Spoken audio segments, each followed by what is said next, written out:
You're listening to Beyond Wellness Radio, bringing you the cutting edge in health, biohacking, and sports performance. Stay up to date and listen anywhere and anytime on your computer, tablet, or smartphone by subscribing on iTunes. Catch your host, Dr. Justin Marchegiani, as he answers your burning health questions as well as interviews from world-renowned guest experts. For more Beyond Wellness Radio, go to beyondwellnessradio.com.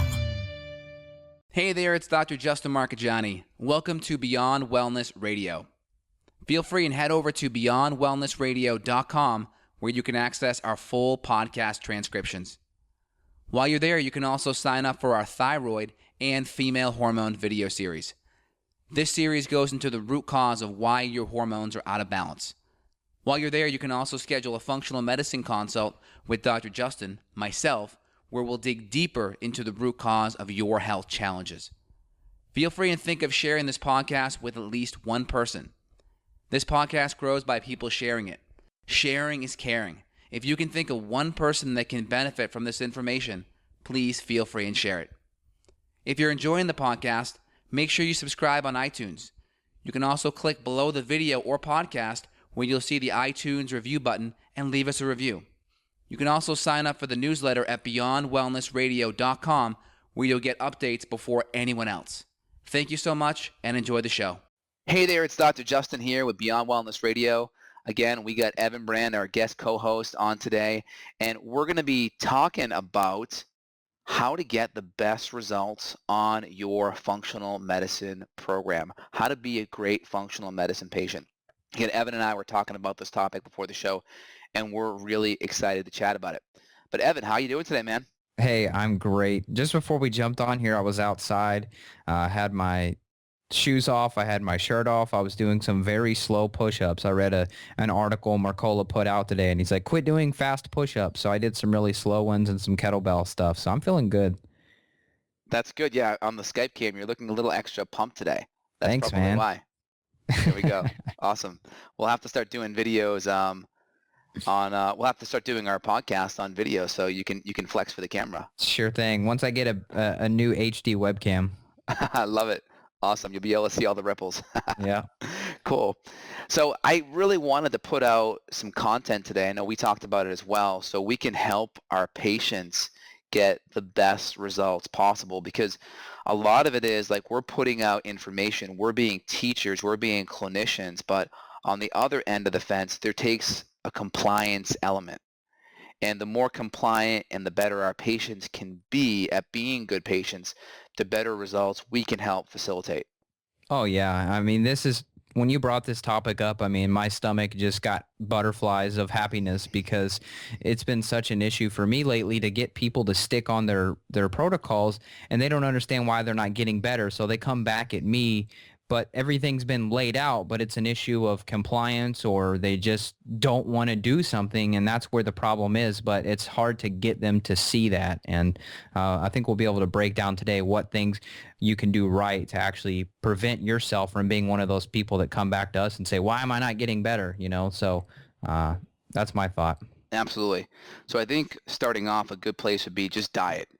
When I have patients coming in, depending on how sick they are, or how long or how chronic their illness has been, we're starting with diet. And depending if they've been sick or longer, we may start with a more drastic type of dietary approach so we can accelerate healing, reduce inflammation, and reduce maybe all of the nasty foods that are keeping the gut leaky and the person inflamed.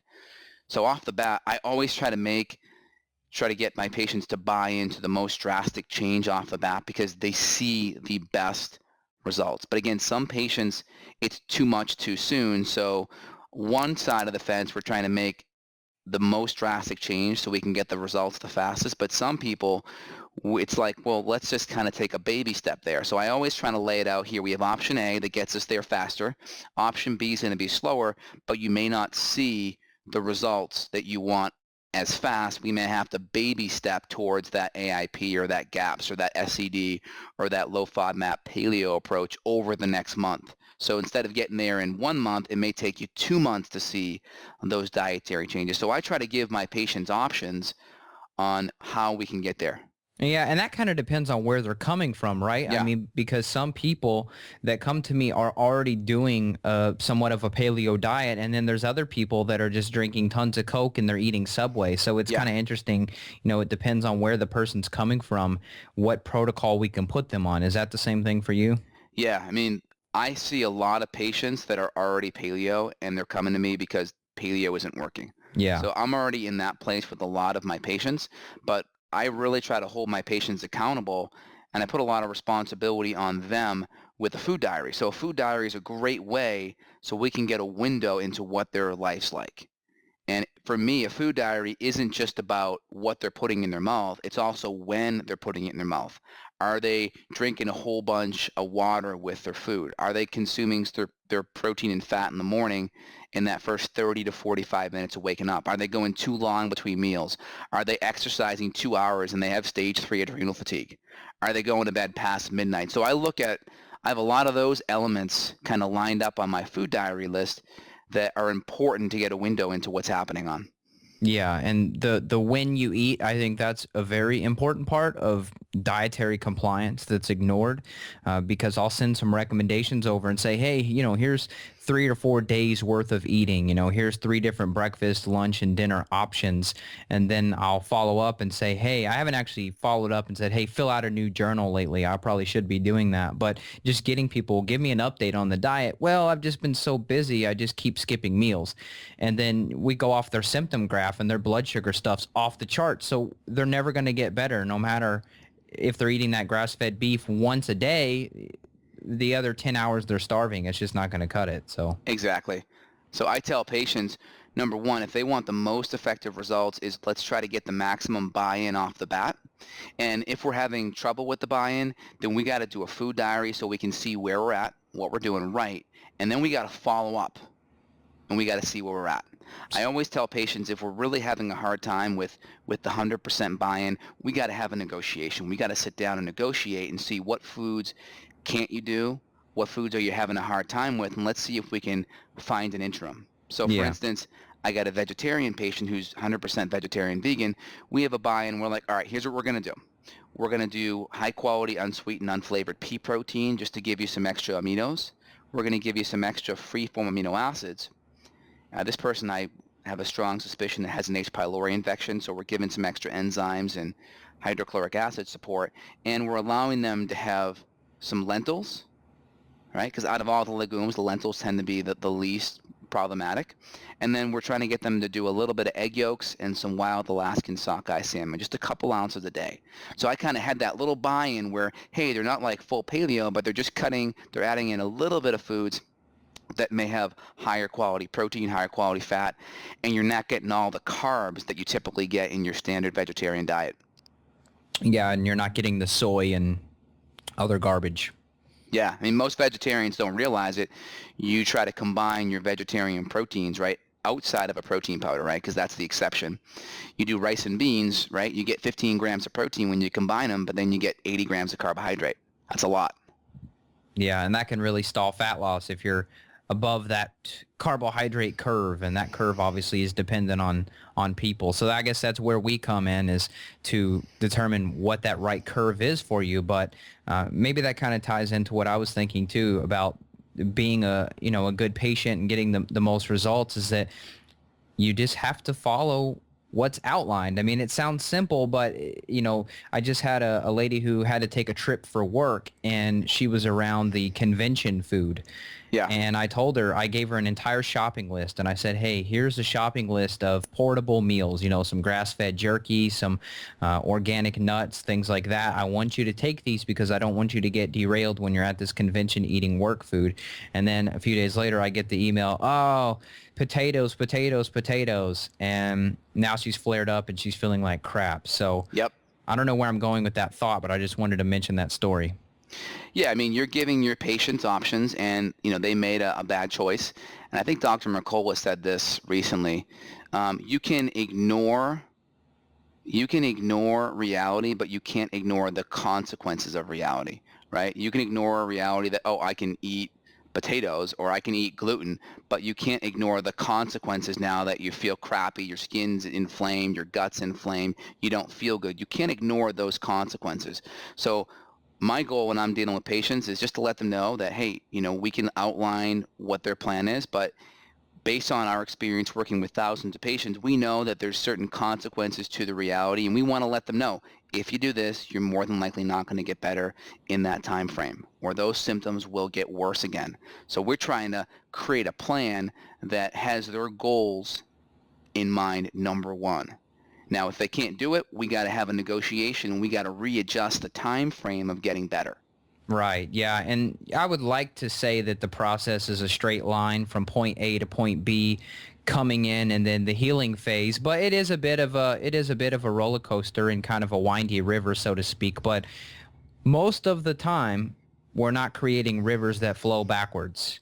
Yeah. That's more of where someone is not following something properly, and they're going to make their own path backwards, and then we have to circle that river back again. So Yeah. And I always make it clear with patients is we don't want to reintroduce any new foods until we okay it with the doctor or the nutritionist. We want to make sure that we stay on that clean diet, and then we set up a plan to reintroduce foods, because how we reintroduce it is important. I see a lot of patients, they come off 10, 15 foods and they add them all back in at once, and they're like, oh my gosh, I feel like crap. And it's like, exactly. Major antigenic, allergenic load, we have to do it one at a time every 3 or 4 days to take into account that there may be a delayed reaction happening. Interesting. Yeah.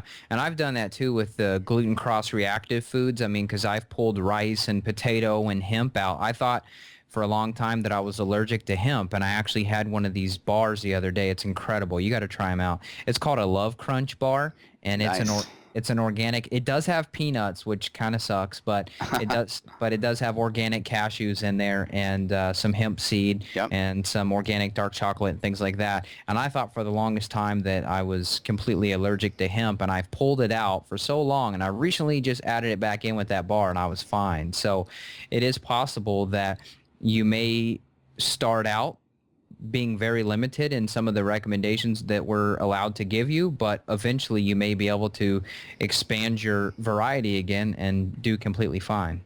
Exactly. And people don't understand too is if you're doing a whole bunch of carbs too, all carbs, especially if it's high sugar fruits or grains or starch, all those convert to sugar. So we also have to look into the fact that you may be eating anti-inflammatory food, but if you're getting 300 carbs a day, where you may have adrenal fatigue and some metabolic syndrome, even though they may be on that paleo list, we have to also take into account the sugar breakdown as well. Right. Yeah, I typically, for myself, I'd say I'm probably maybe 150 to 200 grams per day. I never count anything, but I mean, if I'm starting to get back into working out or something like that, then I'll do maybe I think my wife and I will split either a half cup or a cup of organic white rice, and we'll eat that for dinner with some, with some steak and some broccoli, and I feel good. So it's ultimately a balancing act, and that's kind of the beauty of it, is that it takes time to figure out what that perfect range for you is. Yeah, and with myself, because my patients, a lot of them are autoimmune, I'm even staying away from the grains, even the rice, which if you're going to do any grain, that would be your safest one to start. But I'm even favoring more the side of plantains, sweet potatoes, squash, yucca, things like that to start, just because they don't have any ties to that grain family, so to speak. That's true. That's true. Yeah. And, I guess pulling out the spices and things like that too, maybe with the reintroduction of spices, not using, there's tons of organic blends out there, but adding those back in could be sketchy too, because you may be throwing in all sorts of cayennes and chili peppers and other nightshades for autoimmune people. So that is something that I'm careful about. But the rice, I don't know.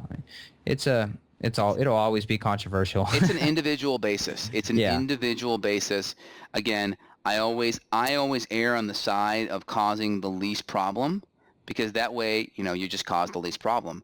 But again, there are people that will be the exception to the rule, and you probably can handle rice. I could probably even handle a little bit of white rice every now and then.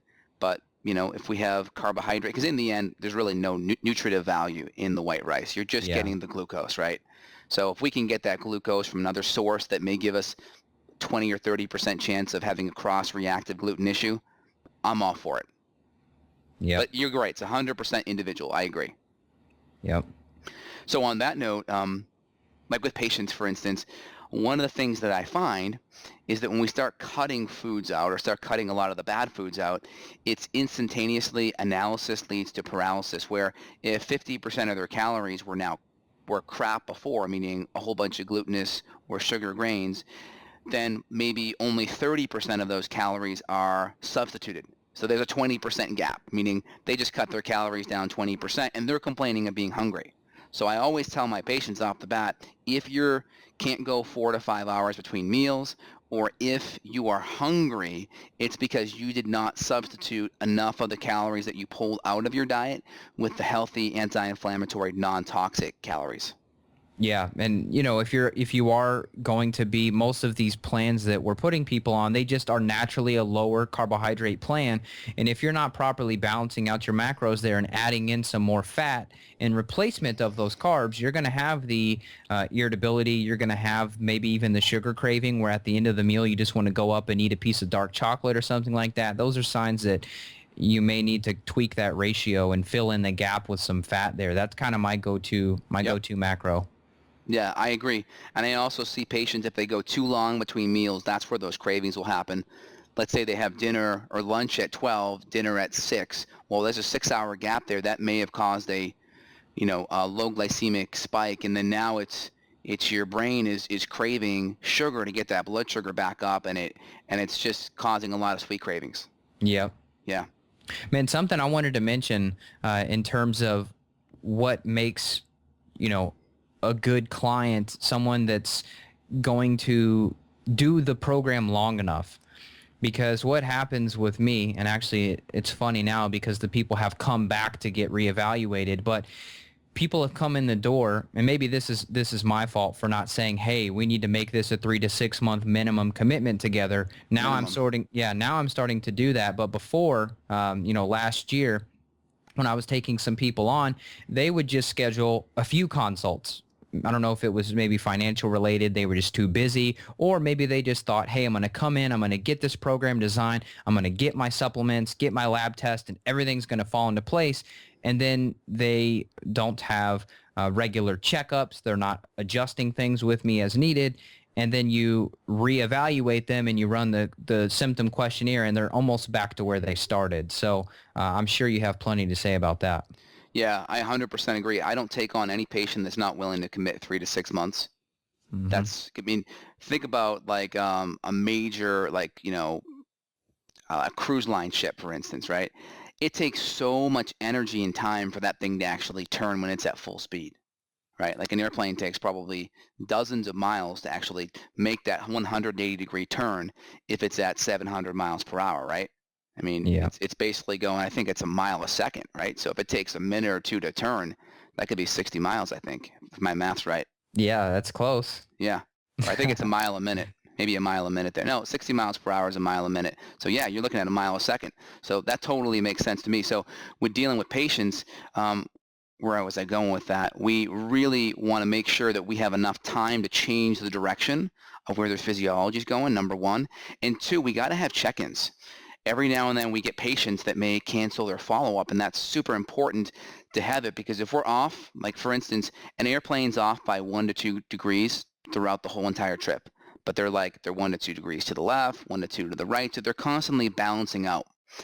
Now, dealing with patients, if they're off by 1 to 2 degrees and they just continue with that 1 to 2 degree, mal direction for 8 weeks, then now they're off they're not even close to the right direction. So if they're flying from Austin, Texas to Boston, well, now they're heading in the direction of North Carolina. They're not even close to where their end destination was. So having those follow-ups every month or every 4 weeks, or maybe even if they're new to this type of diet change altogether and they're overwhelmed, maybe even every 2 weeks to 1 week, until we can get some solidarity and some confidence in the direction that we're heading in.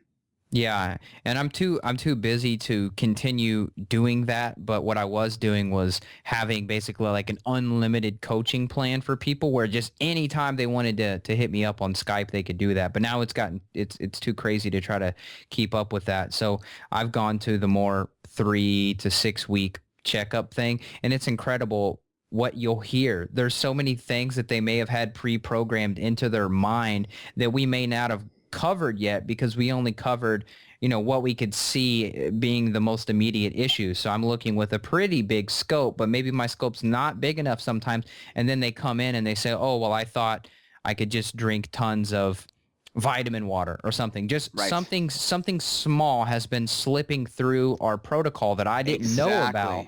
And then we find it during that follow-up. And then now we realign the sails, and now we're going to hit the island. Exactly. Or we'll have patients sometimes that may have a slight reaction to a supplement on day 1 or 2 and just stop it. And then we miss the follow-up, and then we don't talk for 2 months, and they've been off their supplement for 2 months, essentially wasting, time to heal. So it's really important, as the doctor, that we kind of set expectations. Here's where we're at. Here's the protocol. Here's the program. Here's the diet.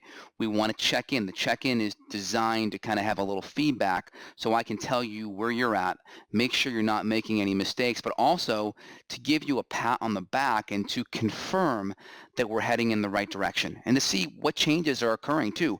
How's the physiology changing? How's energy? How's sleep? How's libido? How's our mood? How's our skin? How's digestion? We want to see and make sure, and we're monitoring so we can be confident we're heading, north in that direction of healing versus northeast or northwest. Yeah, and I think it's just a little bit of a mindset reframe. Maybe people have been used to the conventional model before and they haven't gone to this functional model where they go in and they get a checkup once a year or once every few years at the doctor. It's a 10-minute visit. They come in. They may or may not get some general blood work that shows little to nothing about their overall health in a functional perspective, and then they're out the door. So I think, a little bit of this whole process is understanding that when you are coming into one of our doors is that you're entering a journey of working together. This is not, we're going to just give you the free pass or whatever that's called from Monopoly and see you later. We're going to collect the money. Thanks a lot. Goodbye. Good luck. This is more of creating a partnership to heal your health. Yeah, I totally agree. That makes 100% sense to me. And, I always tell patients that you're coming from a place where you've probably been having health issues, brewing. If the symptoms are relatively new, the underlying cause has probably been brewing for years, if not decades, depending on how old you are, before you even came to see me. Mm-hmm. So for the most part, everything you've done up to this point hasn't worked, or you wouldn't be in my office. That's step 1. And number 2, more of the same equals more of the same.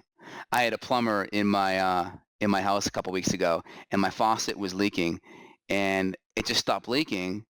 And he goes, maybe it fixed itself. And I'm sitting there. I go, really? I'm like, if it just fixed itself? And he goes, wait a minute. Actually, problems never fix themselves unless we actually address the underlying cause. So he was kind of saying, hey, things just don't fix themselves. Let me take a look at it. Oh, no, it just stopped because, it just happened to, but it may come back in a week or two. And I kind of view that as people's symptoms. They go through a lull where they're feeling bad and they're feeling good. And just kind of like the plumber kind of reminded me, the leak in the faucet's probably not just going to fix itself. That very rarely happens.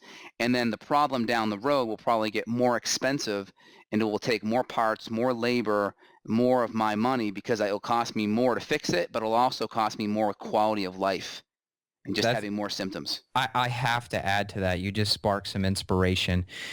Here's something that people may be listening and they may say, well, I'm not a client. I'm not a patient. I don't need to be a client. I don't need to be a patient. I'm pretty okay.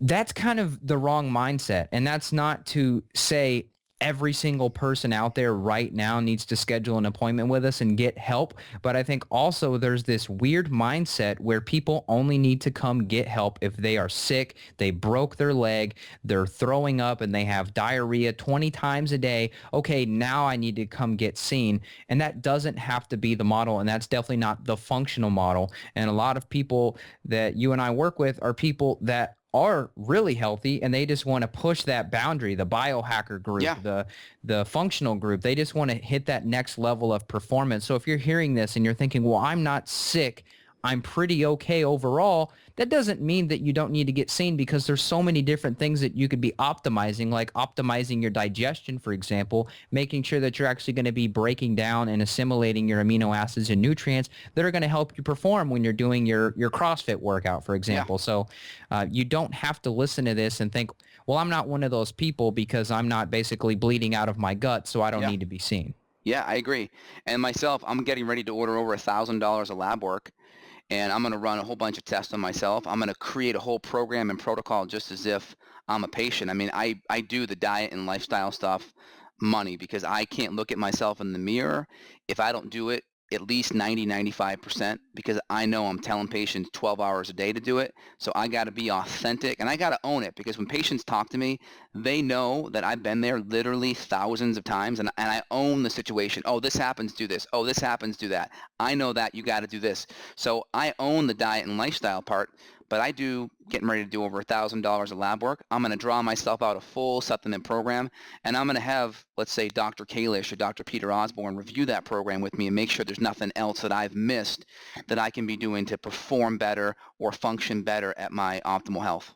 Right. Yeah. I just had to make that distinction there, because I find myself listening back to what we're saying, and people may be picturing this crippled, broken person. And that's not typically the image of people that you and I are seeing. I mean, those people are there, but there's plenty that on the outside, they look perfectly fine. You just don't know that they can't focus, and they're sitting at work staring at their computer trying to do something, and they have so much brain fog, they can't figure out how to do their day job, So that's kind of where we try to come in and fix that stuff. Yeah, me and you are always trying to, function at optimal level. I'm having conversations, you're having conversations with me about stuff that you can do to perform better. So we're all doing it. And I guess the only difference between ourselves and our patients is we've really dedicated our life to this 100%, where it's our living, and we just have thousands of data points to go through.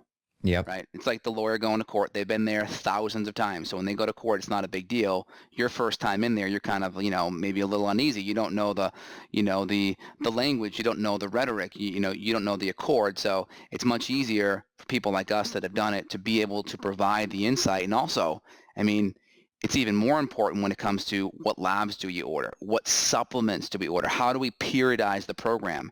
Because that's just 100% experience. Yeah, I know we're running out of time, but you made a point that I want to hit on. Don't just go and jump on Amazon and see that something's a best-selling supplement and order it. One, quality control. Number two, you may or may not need that. And people come in, and one of the things on my intake form is list any herb supplements or medications you're taking.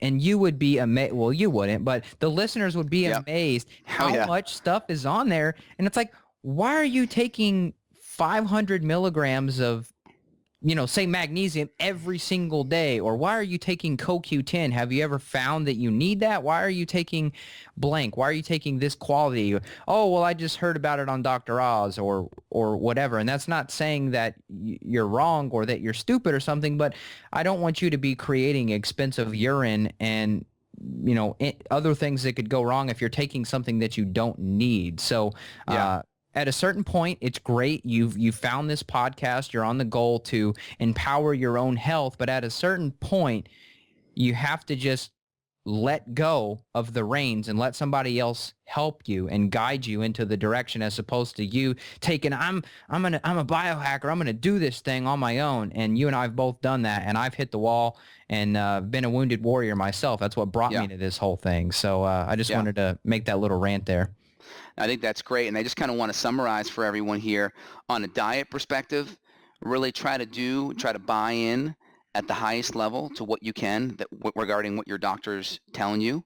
And again, doing a food diary can be super helpful, so we can monitor and assess, and try not to reintroduce any foods until we kind of give the thumbs up, because we want to do it in the right way to look at any potential delayed food allergies. And then regarding appointments, making sure we follow up. If you're really new or green to this type of eating, maybe weekly or twice a month, or minimum every 4 weeks to every month, just to make sure that we're on track. And even if we're on track, just to confirm that we're on track, number 2. And then when we sit down and talk about labs and talk about supplement programs, we want to make sure we create a program that makes sense. I find doing everything at once can be overwhelming. So in my clinic, we create phases, right? Phase 1, we're looking more at the hormones, adrenals, thyroid, male or female hormones. Phase 2, we're looking at gut, infections, digestion. Phase 3, we're looking at nutrient deficiencies, detoxification, neurotransmitters. So we try to phase it out so we don't get overwhelmed, because if not, you're that person walking into the doctor's office on 50 supplements with a whole bag of products, and that can be overwhelming. And then number 4, communicate. If you're feeling overwhelmed, if you feel like things aren't working, communicate. If you're having a reaction to supplements, communicate. Schedule that troubleshoot consult. Have a quick email. If we need further dialogue, come in sooner before your appointment so we can follow up and we can tailor things. If you wait and save it a month or 2 months later, we waste all that time to heal. Yeah, totally. I've seen that. You come to the appointment, we jump on Skype, and they say, oh, I've had diarrhea for the last 3 weeks straight. Why didn't you tell me? Right. Well, I thought we need, I'll just tell you on the appointment. There's email for a reason. It's very convenient. Yep. Yeah. And then also what's helpful is have a quick little summary of like the 5 or 10 questions that are on your mind, maybe with a 24 or 48 hour food diary ahead of time sent in, because then when I have patients that do that, we can just roll through that list. We can look at their food diary. We can confirm, and we can make so much better use of their appointment time as fast as possible. That's a good idea. I don't know if you have that, but I'm thinking we should create like a little universal troubleshooting form that you can have on hand in between and say, hey, fill this out if something happens and you need me in between our appointments.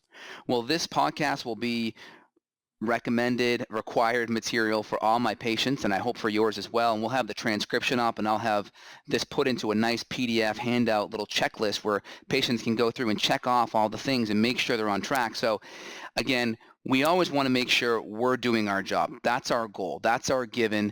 That's got to be a must. But at the same standpoint, we want good patients, and we have to make sure they're doing their job.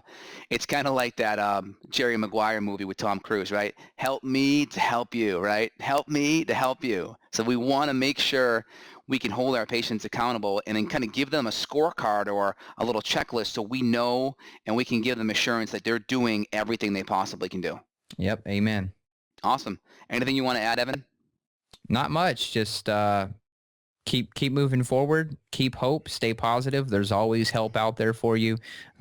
Baby steps in the right direction every day are what help you. It's easy to get overwhelmed when you're trying to take your health into your own hands, but we've both found out that this is the best way to do it, that this is the real way to achieve health, and that the surgery and the drug model is not fixing anyone, and it's making a lot of money for certain industries and certain people, and that's not what we're about. We're about get you to be able to go for that hike that you've been putting on hold, or get you to go on that fishing trip with your grandkids, or whatever it is, that thing that, our goal is not to keep you in this little cycle. Our goal is to get you back out into the world so that you can be an optimally functioning human, to keep our society going and to keep us productive, as a species. So that's kind of where my heart's at and where my head is today. Yeah, when you get healthier, every part of your life gets affected by it. You're a mother, you're a better husband, a better wife, a better girlfriend, a better lover, a better mom, a better dad, a better parent, a better teacher, a better employee, a better business owner, a better entrepreneur. Everything gets affected when you get healthier. And if people are kind of like, well, what's the next step here? Again, a good first step, because you're listening to this show, there's probably a resonance with us off the bat. Feel free and reach out to notjustpaleo.com for you, Evan, or justinhealth.com for me if you need further guidance on the functional medicine or nutritional path to get better. Mm-hmm. All right, Evan, man. Have a great day. Anything you want to add? No, that's it. You too. All right. Take care. All right. Bye-bye. Bye. Got a question for Dr. J? Go to beyondwellnessradio.com and click the questions button. Then tune in to hear the answer. Also, if you like the show, click below to review us on iTunes. For more Beyond Wellness Radio, go to beyondwellnessradio.com.